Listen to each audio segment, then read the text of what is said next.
Amigas, amigos, compañeros y compañeras, bienvenidos a un nuevo programa de el diario digital Huerquén Rojo en nuestro canal América Libre, de todo un poco. Y como siempre les digo al empezar nuestros programas, a veces en la mitad, por favor, suscríbanse a nuestro canal América Libre, de todo un poco.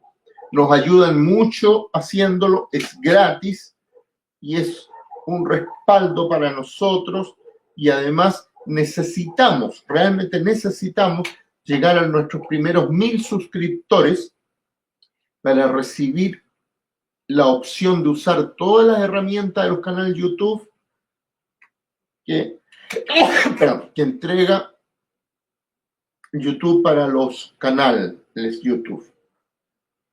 Estamos a punto. Nos faltan menos de 60 suscriptores. Entonces, les doy las gracias a todos los que nos han apoyado hasta ahora y les pido que nos sigan apoyando, que les pidan a sus amigos y compañeros y compañeras que se suscriban. Hoy día vamos a hablar de un tema que yo diría es de la mayor importancia, aunque quizás no ha trascendido mucho en los medios de comunicación. Un poco se ha visto que hay un nuevo Ministerio de Seguridad. Quizá algunos se han enterado que se dictó una ley de seguridad.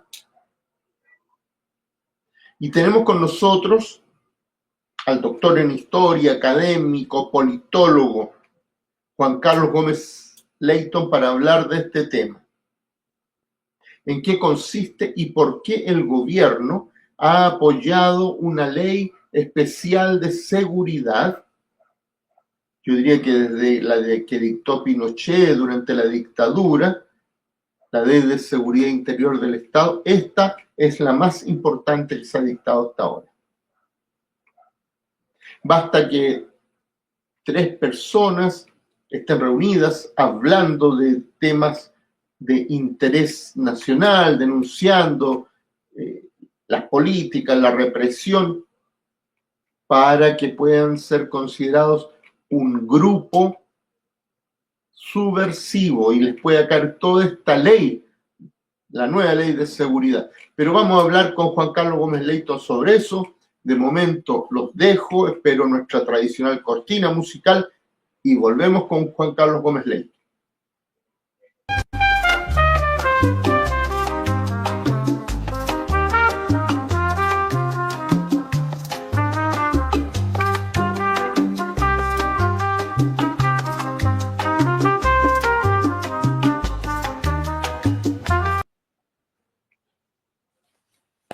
Hola, Patricio. ¿Qué tal? Antes de continuar, yo creo que hubo una confusión. El tema que yo preparé no es sobre el Ministerio de la Seguridad Pública. Avísele a nuestro amigo Willy para que pare esto, para que empecemos de nuevo. No vamos a empezar de nuevo, ya estamos embalados. ¿Cuál es el tema que usted preparó, profesor? Bueno, el tema que había preparado y le había sugerido era el tema proceso electoral, elecciones y mal menor. Ese es el tema que habíamos planificado para hoy día. El error, entonces, que reconozco, es mío. El tema que introduje el tema de mañana. Pero está bien. De todas maneras, yo creo que esto de elector y mal menor está muy relacionado con varios temas, pero también con el que anuncié. Y me disculpo con todos nuestros televidentes.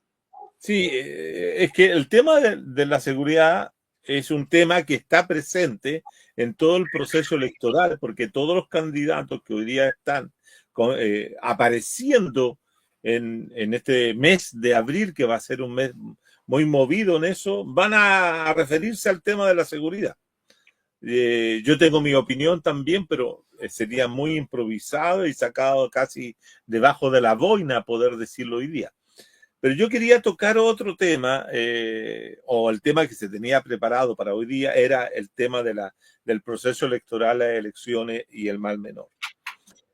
Hay un dato que es tremendamente interesante que se está produciendo en este instante y que tal vez los analistas del establishment y de la politología oficial y también de los sectores que hacemos una politología distinta desde otros puntos de vista no han considerado o lo han considerado como un tema casi accesorio. Y me refiero al hecho de que hoy día en el CERVEL, en el Servicio Electoral de Chile, se han inscrito en este momento, en la última mirada que hice hace un rato atrás, nada menos que 276 personas para buscar firmas para lograr llegar a la papeleta en noviembre próximo. Personas que se han decidido por sí mismas postularse a esta inscripción y buscar nada menos que 35.361 firmas o patrocinios para poder llegar. Este es un dato interesante porque yo no solamente me puse a revisar el día lunes, habían 263. Del lunes a hoy día miércoles saltó 13 o 14 personas más y hay ya 276 y esto puede seguir creciendo, que puede seguir aumentando. Lo que eso es muy interesante porque yo hice una primera revisión de las 263 personas y qué es lo que me dio, que habían 11% de mujeres, con 31 mujeres, y 232 hombres, con el 88.2% de todos los inscritos. Están inscritos y que tienen que recibir. Y después me puse a buscar quién eran y de dónde venían. La pregunta que yo me hago como analista es qué motivaciones, qué intereses, qué razones, qué objetivos tienen estas personas para inscribirse y tratar de llegar a una papeleta. ¿Y a qué conclusión llegas? No, la conclusión no se puede llegar porque no se ha hecho todavía todo el análisis de todas las cosas, pero a mí lo que me da la impresión de que hay una suerte total de desconexión entre lo que son los candidatos oficiales, los que van a aparecer de los partidos, con estos grupos de personas, o que las personas piensan que es muy fácil o sería relativamente rápido conseguir las 35.000 firmas para poder llegar y así producir una mayor fragmentación del electorado como se ha producido en otras latitudes, como en el mismo Perú, en su momento en Centroamérica se da mucho, en que son muchos los candidatos que postulan, etcétera. Pero está hablando de una crisis profunda del sistema político. Está hablando de algo que está ocurriendo allá abajo, al nivel de la ciudadanía, y que eso no está siendo captado ni por los analistas, ni no está siendo captado por las ciencias sociales, no está siendo analizado para poder entender ese fenómeno. ¿Por qué? Fíjate que en este momento ya hay cerca de 21 personas inscritas para diputados, y eso que todavía ese proceso no se inicia, porque se inicia después de los candidatos a la presidencia. Bueno, y eso está hablando también que muchos de los que van a quedar sin posibilidades de ser candidato a la presidencia, porque no van a llegar a las 35.000, ¿cierto? Firma o patrocinio, van a postularse también a diputados. Y date cuenta de que las profesiones de alguna gente aparecen psíquicos, una psíquica, una ex concejal que ya está más cerca, un expresidente de junta de vecinos, una persona que vive en Brasil, en Río de Janeiro. Entonces uno lo puede tomar por dos lados. Una que sea una humorada, es decir, que se intenta generar alguna cosa, algún hecho político con estas inscripciones masivas, que no tiene ninguna otra cosa de ser masiva y provocar un sobrecarga al sistema, al CERVEL, pero que como hecho político no genera nada. Porque para poder generar algo debería que de ahí surgir algún nombre, algún nombre que sea totalmente outsider, como decimos los cientistas políticos, que son fuera de cualquier actividad. Por ejemplo, está también en este caso el profesor Artés buscando, que ha sido candidato a la presidencia, pero está, y es lo más probable que consiga, porque es un hombre conocido, etcétera. Pero llama la atención esto, y algunos han festinado esta situación, pero yo creo que es de la mayor preocupación cómo se defonda el proceso político propiamente tal en Chile, cómo ha perdido, ¿cierto?, una cierta sacralidad, por llamarlo de alguna forma, el proceso electoral para elegir a un presidente, como que se ha rutinizado, como que se ha vulgarizado, como que se ha perdido algún sentido de república, un sentido republicano, el hecho de elegir. Entonces cualquiera se puede postular, lo cual no es malo, ¿ah? No, Pero sí. probablemente, como tú decías, estamos en un camino, una cierta peruanización, que tiene que ver con que es una cosa, es que decir, pero no así, pero no es, bueno, como lo dijiste tú, está bien, pero que en el fondo también es una suerte de decir eso es malo. Veamos desde un punto de vista qué es lo que nos está diciendo, qué es lo que se puede leer de eso. Y bueno, no se lee porque nadie quiere discutirlo, nadie quiere plantearlo. Yo creo que pocas veces se plantea esta cosa. Bueno, ese es un tema que me llama la atención. Voy a hacer una investigación mucho más profunda. Estoy reuniendo todos los datos, incluso consultando las redes sociales para saber qué hacen estas personas para conseguir esos 35.000 patrocinios.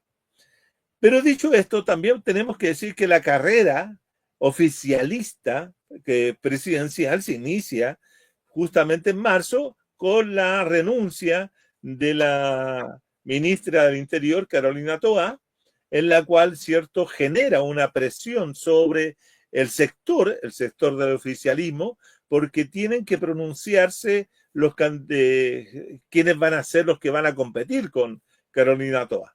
El PC no tiene candidatos, hasta el día de hoy no tiene candidatos. Están ahí en una disyuntiva, en una discusión entre uno y otro, se tiran nombres, los nombres a veces salen de los contrarios, es decir, el otro día uno observaba que eran los de derecha los que le estaban colocando nombre al PC, por ejemplo, el nombre de Bárbara Figueroa lo han levantado diversos sectores de derecha como para introducir otra cuña al interior del partido entre la disputa que pueda haber entre la ministra Jara y el alcalde de Recoleta, Daniel Jadue. Entonces ahí hay una indefinición que no se ha todavía resuelto, y el PC ha dicho a través de su presidente, como también de su secretaria general, que ellos van a colocar el programa por delante de la persona. Eso es una cosa que todavía no puede ser resuelta, porque se tiene que tener algún candidato para negociar, y no lo tiene.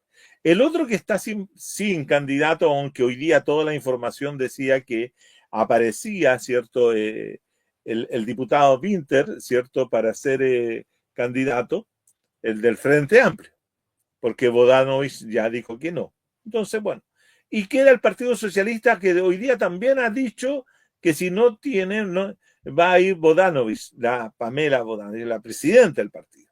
Y ahí también tienen un lío tremendo entre ellos, porque el Partido Socialista no ha logrado ordenar sus filas en torno al Comité Central, y por lo tanto no tiene autoridades todavía para poder definir quién puede ser su candidato, o candidata, porque el candidato que tenían ellos, la candidata que tenían era Michelle Bachelet, pero Michelle Bachelet no está mirando a la República de Chile, sino que está mirando el mundo globalizado y quiere ser secretaria general de las Naciones Unidas. Entonces, para allá va el tiro de Michelle Bachelet. De manera entonces que el oficialismo está sin ninguna posibilidad de resolverlo dentro de esta semana, pero al 30 que termina, el 30 de abril termina, y tienen que plantearse la la primaria para el 29 de junio, eso va a estar resuelto y van a haber candidatos de los cuatro partidos principales, más los dos partidos chiquitos que son el Partido Radical, el Social Verde Social, el Partido Regionalista Verde Social, que ya tiene candidato, y el Partido Liberal, que también tiene candidato. Entonces, en ese sentido va a haber primaria. Pero ¿dónde está? Yo diría una de las cosas más tensas es la derecha, justamente. Porque la derecha tiene tres candidatos, que los tres candidatos, ¿cierto?, que quieren llegar a la papeleta independientemente de hacer primaria o no, que es la señora Evelyn Matthei, José Antonio Kast y Johannes Kaiser. Estos tres, como se ha dicho, los tres con apellido alemán, van a competir en una situación entre ellos para llegar quien no va a haber ahí primarias. Y si hay primarias, van a ser unas primarias bastante truchas entre Matthei y tal vez la Jimena Rincón, de demócrata o de amarillo, o Carter. Van a ver ahí, pero la cosa es... Va a haber primaria entre la Matthei y la extrema derecha, Kast, Kaiser. No va a haber, no va a haber, no, porque ni Kaiser ni Kast están dispuestos a poner su liderazgo en esa situación. Ellos quieren tener, ¿qué es lo que quieren tener? Ellos quieren tener cuánto pesan electoralmente en una carrera presidencial, y si ellos son capaces de llegar tanto en ganar la primera vuelta, como lo hizo José Antonio Kast la vez pasada, o llegar segundo, habiendo llegado primero, ¿cierto? Esperemos, el candidato del otro lado. Entonces, en ese sentido, eso puede ser una situación muy difícil, porque puede darse en que los sectores, comillas, que han votado por la concertación, que votaron por la nueva mayoría, decidan volcar todo su apoyo por el candidato de ese sector, y la derecha pierda una elección que ellos suponen corrida, que ellos suponen ganada. Pero si no tienen unidad, van a perderla. Es interesante que a la señora Matthei siempre le ocurre lo mismo. Sale como caballo ganador en la carrera y por una u otra circunstancia, a mitad de carrera o 3/4 de carrera, queda de lado. Y parece que le está amenazando pasar lo mismo esta vez. Es que el voto de la extrema derecha, aquel voto de la extrema derecha que puede haber sido ese veintitantos que obtuvo Kast en la primera vuelta de la elección presidencial del 21 o 22, en ese sentido, ¿cierto? Ese es el monto que hay. Y ese monto se lo están, hoy día, ese guarismo, ese 28%, digamos, se lo están discutiendo Kast y Kaiser, y algo de ese quiere también la Matthei. Entonces tú estás dividiendo un trozo en tres partes. Ahora, indudablemente que muchos sacan la cuenta en relación a la votación que obtuvo la derecha como voto de rechazo, pero ahí hay una situación que es totalmente distinta y que hay que sacarle un montón de votos que fueron de gente que estaba en la concertación e incluso de la izquierda, que votaron en contra de ese proyecto. Entonces hay que tenerlo claro de que ese voto no le pertenece en su totalidad a la derecha. Y luego en la convención también se redujo eso en la último proceso constitucional. Por lo tanto, el 55-54% le pertenece a un sector que no podríamos decir que es de derecha, propiamente tal, sino un voto raro. Es un voto que todavía no queda bien limpio en los análisis que hay, porque se le atribuyen ciertas condiciones que no pueden ser. Y por lo tanto, ese sector igual, dividido, puede perder. Entonces, en ese plano, esta competencia se vuelve bastante interesante, porque va a ser 3 contra 1, o 4 contra, si que a ese 3 se agrega Parisi, por ejemplo, serían 4 contra 1.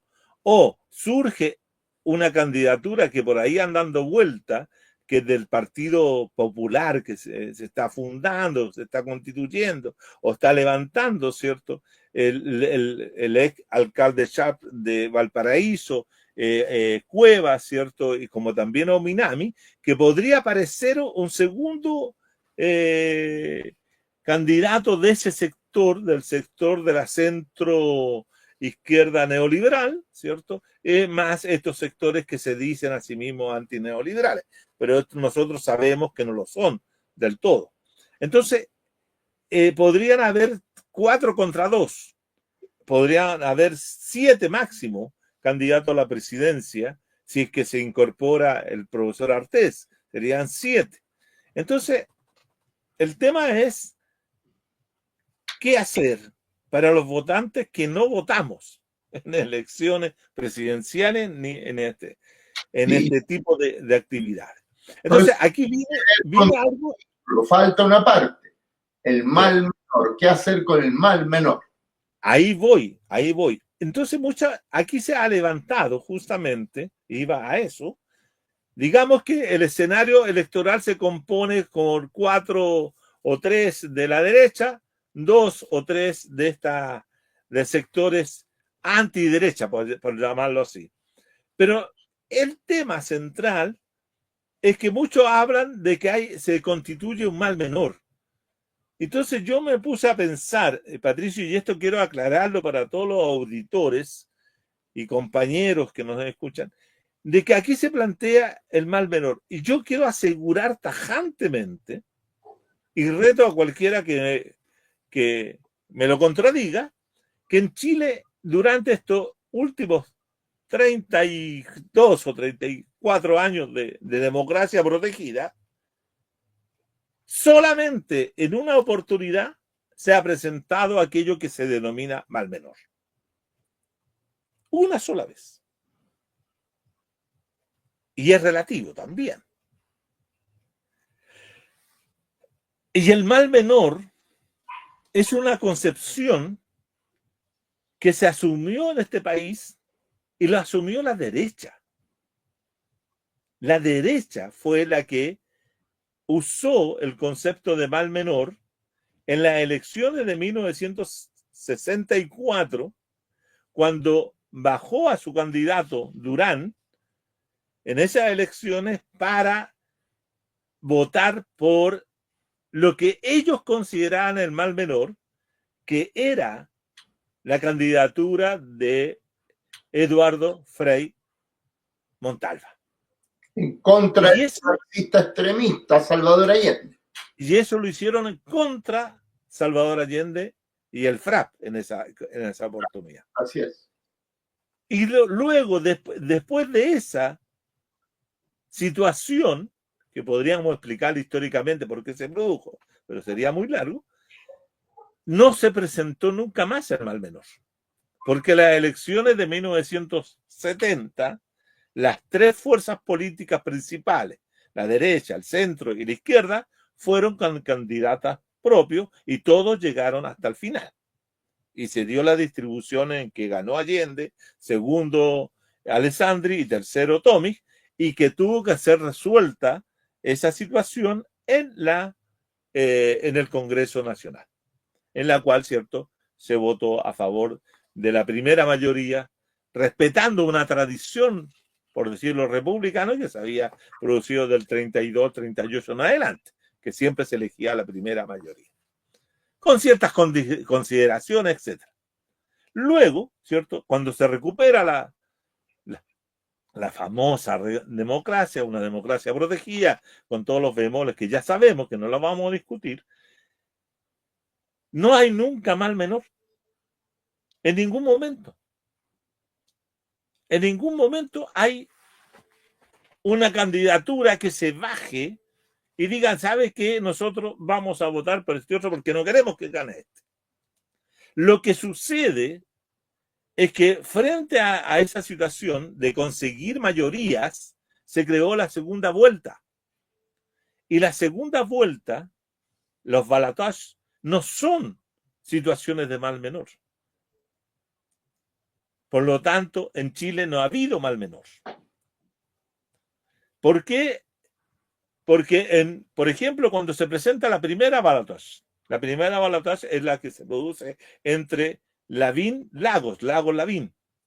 ¿Y qué es lo que hace Lagos como estrategia de campaña? Cambia a todo su equipo electoral, el equipo que llevaba la campaña, y pone, cierto, a la Soledad Alvear, y la Soledad Alvear, cierto, maneja todo el asunto para lograr, cierto, conseguir el voto demócrata cristiano a favor de Ricardo Lagos.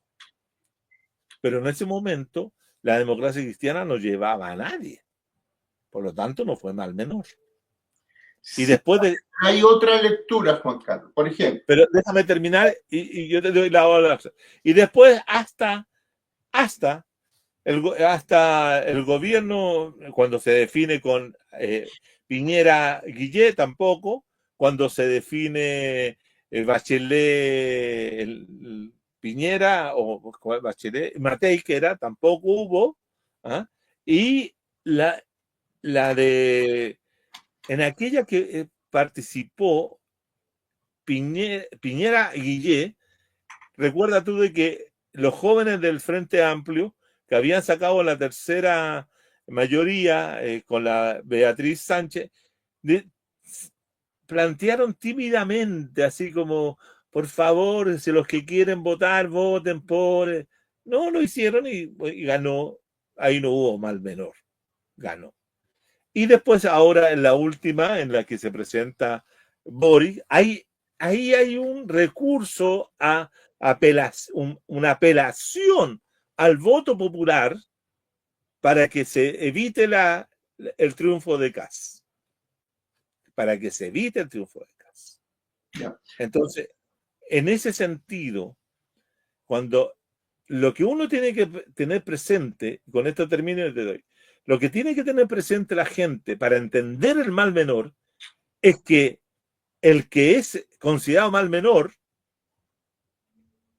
el que es considerado mal menor, protege los intereses del otro. Y en este caso, ¿cierto? No ha habido nunca un llamado a eso, sino que lo que se busca es que dos fuerzas semejantes, que son fuerzas neoliberales, todas las que han participado, terminen, ¿cierto?, dirimiendo un conflicto de gobierno. Pero no hay mal menor. Entonces, insistir sobre eso es un equívoco. Solamente distrae e impide, este es el punto a lo que quiero llegar, e impide que los sectores que no quieren votar decidan no votar, simplemente. Esa sería, mire, si usted no quiere votar por la solución A neoliberal o por la solución B neoliberal, no vote. Por lo tanto, ¿por qué yo voy a votar por dos soluciones neoliberales? Sí. El caso de Frey Montalva era reformista, déjame decir revolucionario, y Allende también. Así que los dos querían acabar con el poder de la oligarquía chilena. Entonces, ese era mal menor. Diga. No, a ver, es que es una lectura posible que yo acepto, pero hay otra. Por ejemplo, en las últimas elecciones nos encontramos en la segunda vuelta, en la disyuntiva de votar por José Antonio Kast, de la ultraderecha, o Gabriel Boric, que venía con ropajes, yo diría, prestados de izquierda, pero los que conocíamos el personaje, sabíamos que era un neoliberal ya. Y la disyuntiva era si votar por él o facilitarle con nuestra abstención la llegada al gobierno a Kast. Y en gran medida yo creo que la victoria de Boric tiene que ver mucho con que mucha gente hizo suya esta idea que es muy PC, diría yo, de todos contra la derecha. Aunque en mi opinión el gobierno ha terminado siendo un gobierno bien de derecha. Sí, sí, sí. Pero, y te doy Por eso siempre esto del mal menor ha estado presente, en el sentido de ya, aunemos fuerzas contra la derecha pinochetista, contra la derecha heredera de la dictadura. Juan Carlos, nos queda poco tiempo, así que... No, mira, yo lo único que diría frente a lo que acabas de decir, estimado, es que ese era una disyuntiva política, pero no era una decisión de un grupo de actores que, viéndose perdido su posibilidad de ser presidente o tener poder, decide darle poder a otro para que gane y evite otro.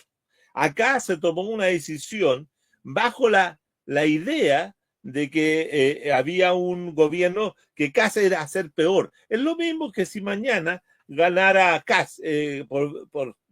ganara Kaiser. Yo creo que mucha gente diría, no, hay que impedir que gane Kaiser porque este es malo, porque esto tiene... Pero eso no sería mal menor. No es mal menor. El mal menor es cuando tú tienes una opción que renuncia a seguir en carrera. No, pero al menor yo tengo que decidir entre la señora Tobá y el señor Kaiser. Y digo, no, es que este Kaiser es demasiado malo, voy a votar por la Tobá, que también sé que es mala, pero voy a votar por la. Pero es que eso lo que hay que desacostumbrar a la gente en ese plano, es decir, mire, usted tiene dos opciones. Si a usted no le gusta, no vote. Porque no tiene por qué elegir a dos personas por una razón u otra, no tiene por qué elegirlo. No vote. Respete su propia decisión. No me gusta la señora Tobá, no me gusta el señor Kaiser, no me gusta esta, no me gusta este otro.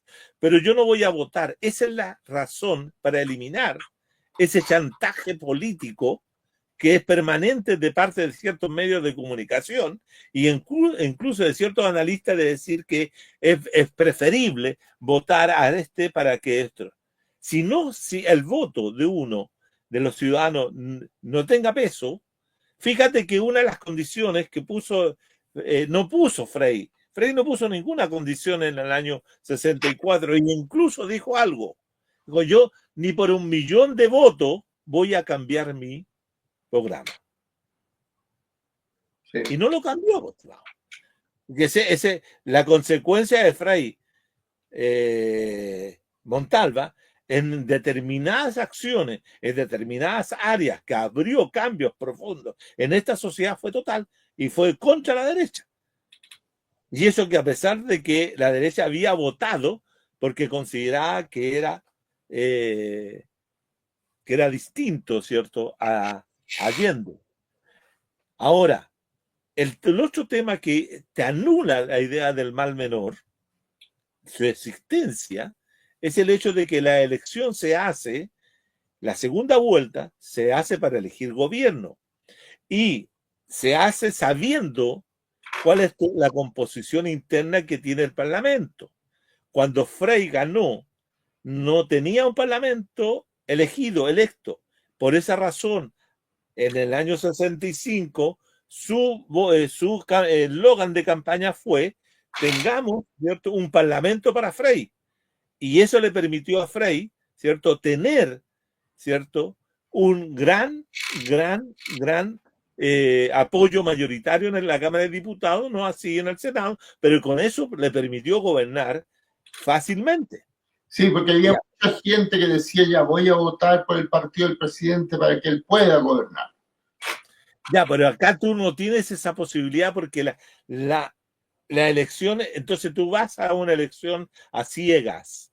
Tú sales elegido en primero o segundo grupo y no sabes, o solamente en ese momento te enteras cuál va a ser tu composición de parlamento. Sí. Y si tú te encuentras con un parlamento de nuevo como este, tendrás que pensar que te va a costar mucho pasar la reforma. Y eso pensándolo estrictamente en la forma como se mueve la institucionalidad hoy día. No estoy cambiando, ni estoy reformando, no estoy planteando la necesidad de como que voy a cambiar, no, esa es la institucionalidad. Ahora, si yo quiero jugar en esa institucionalidad, llevando un candidato a la presidencia, tengo que saber que tengo que llevar un conjunto de personas de que me vayan a ser los candidatos a diputados y a senadores para tener apoyo político, institucional, de lo malo. Le puede pasar lo mismo que le pasó a Pedro Castillo, ya que estaban nombrando tú a Perú, que se queden sin apoyo parlamentario y no puedan gobernar, y le den un golpe de Estado institucional, como se lo dieron a Castillo. Entonces, todo ese tipo de cosas Castillo los llevan. El golpe de Estado de Castillo fue incluso dentro de su gente, pues. La vicepresidenta que ahora está aliada. Claro, pero que es que todas esas cosas tienen que ver con los juegos acá también se pueden dar cambios de posiciones, así, bueno. Pero el tema central es que la gente que quiere, ¿cierto?, provocar un hecho político real, efectivo, debe decidir no votar ni por el bien mayor, ni por el mal mayor, o por el bien menor, o por el mal menor. No votar, porque esa es la única forma de que tú te encuentres con la realidad efectiva del país, electoral. Bueno, eso tiene que ver también con lo que yo creo que aquí falta, que es una voz, una herramienta política, pero poderosa, que represente al pueblo trabajador, al pueblo pobre chileno. Sí, pero en este momento no la tenemos, y ese es el tema. De aquí a noviembre no la vamos a tener. No la vamos a tener. Ahora, ¿qué es lo que digo yo? Yo digo, si alguien quiere provocar un hecho político, es que algunos de estos candidatos que se han postulado, ¿cierto?, de estos 273 que van, pudiera romperla, así, quebrar todo y aparezca con 35, pero que sea totalmente outsider, que aparezcan 3 o 4 teniendo ese apoyo, y te aseguro que todo eso sería un cambio, porque la gente vería que hay otros candidatos que no son estos que eligen los partidos, sino que candidatos que salen desde abajo, desde afuera, desde donde sea, y eso puede producir en algún momento. No hay que descartar un fenómeno como el de la lista del pueblo. Yo creo que la lista del pueblo fue una experiencia política que tuvo cosas buenas y cosas malas, pero que hay que rescatar, que ahí hubo un elemento central de la lista del pueblo, que fue la capacidad de autonomía e independencia sobre el resto de los partidos políticos que existían, y lograron, ¿cierto?, entrar en un proceso que le faltó madurez, que le faltó conducción, preparación, etcétera, toda una serie de cosas que quedó en evidencia con la gestión y desarrollo de los constituyentes, ¿cierto?, de la lista del pueblo. Pero esa experiencia, como esa articulación, como emerger desde abajo, claro, habían otras reglas, había otro número de posibilidades para ingresar, no era tan alto, 35.000 votos patrocinio es altísimo, es mucho, entonces dificulta mucho la posibilidad. Recuerdo que consiguió más de 100.000, así. Claro, se puede. Yo tengo la impresión que si irrumpe una figura política, hombre o mujer, así, va a generar una hecatombe. No sabemos si va a pensar A, B o C, no sé, habrá que conocerlo en ese momento, pero va a generar una condición en que realmente lo que algunos compañeros y compañeras llaman, ¿cierto?, la casta política, sea golpeada. ¿Te imaginas tú que solamente 4 de esa gente, de esos 273, que no sea Arte ni lo otro, sino que consigan así de la noche a la mañana los votos o los patrocinios y se inscriban en la lista? Eso genera un hecho político enorme. Así es. Entonces, ese tipo de hechos políticos es lo que necesitamos. Vamos redondeando ya para terminar. No, yo quiero cerrar con esa idea. Yo creo que esta, yo pienso que al 30 de abril, cuando se cierre todo este proceso, vamos a llegar como a las 400 personas postulándose desde abajo, desde afuera, desde los costados, desde arriba, donde sea, ¿cierto?, postulándose para ser candidato a la presidencia. Ahora, eso es interesante, ¿eh? ¿Por qué 273 personas quieren ser presidente de la República? ¿Por qué? Sí, eso hay que... ¿Cuál es la razón? Eso es lo que llama la atención, Patricio, y eso es interesantísimo como fenómeno sociológico. Sí. 273. Para mí es un enigma, es una interrogante que hay que buscarla. Incluso te digo más, y aquí aprovecho, yo también estoy en esa lista. Bien, vamos a darle apoyo, su amigo. Veamos. Necesito patrocinios, ¿ah? Pero ¿para qué? Para saber cómo funciona, cómo se da. ¿Sabes por qué? Porque mucha gente lo está haciendo por las redes sociales. ¿Ah? Entonces, ¿cuánto es el peso de las redes sociales? ¿Se podrá emerger en esta primaria ciudadana desde abajo? Porque es una verdadera primaria entre toda esta gente. ¿Quién logra 35.000 firmas? Ese es mi punto. Bien, entonces con ese punto, con Juan Carlos Gómez Leyton, presidente, nos despedimos por esta semana. Nos encontraremos en 2 semanas más para hablar de otros temas interesantes como el de hoy. Sí, mira, fíjate que te cuento como anécdota. Me llegó un eslogan que decía, en esta hora de elecciones, se terminan las opciones, Juan Carlos a la elección. Con alegría y contento, Gómez Leyton al gobierno. Me lo mandó una persona que vio que yo había puesto este cuento. Sí, interesante. Pero hay un problema con la rima, pero ahí ya la veremos. Sí, pero no me acuerdo bien, por eso te la digo de memoria.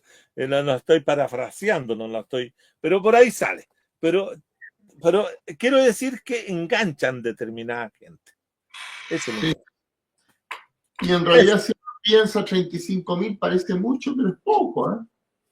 Sí, pero hay que salir a la calle, hay que hacer toda una serie de cosas. Hay que moverse. Pues veis el respaldo de sus iglesias. Yo entiendo que usted está ahí arropado por los hermanos. No, pero hay una cosa, pero Harold McNichols también está, el expresidente del Comité de Panamericano. Es decir, hay mucha gente que siente, Patricio, aquí el tema es que mucha gente siente que tiene las capacidades, tiene las virtudes, tiene las competencias para ser presidente. Y eso a mí me habla de un pueblo no con un retraso cultural, sino que un pueblo con una conciencia de querer ser políticamente correcto. Sí, eso es lo interesante. Por otro lado, habla de la absoluta desconexión con los grandes aparatos políticos que hay en este país. Pero el problema es de los grandes aparatos políticos, no de la gente. No, claro, es de los aparatos. Y a nadie les cree. Claro. Así es. Así Bien, es. hasta 2 semanas más. Gracias. Y nos vamos al estadio. Hay algunos...